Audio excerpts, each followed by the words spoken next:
Is Facebook throwing a frustrating "you can't use this feature right now" error?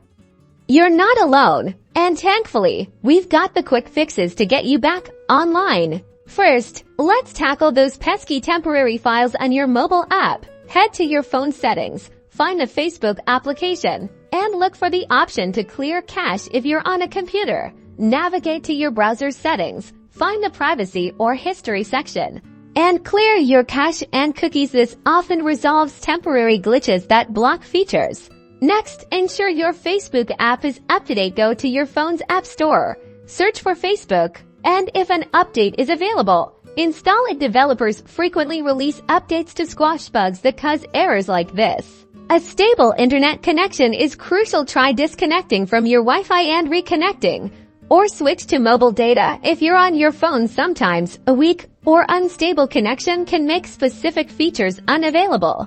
If the issue persists, it's time to let Facebook know. Navigate to the Facebook Help Center, usually found within the app settings or on the website. Look for the option to report a problem. Clearly describe the error message you're seeing and which feature is affected. The more details you provide, the better they can assist. By clearing your cache, updating your app, checking your internet connection, and reporting the issue, you'll significantly increase your chances of fixing the "you can't use this feature right now" error and getting back to enjoying all of Facebook's functionalities.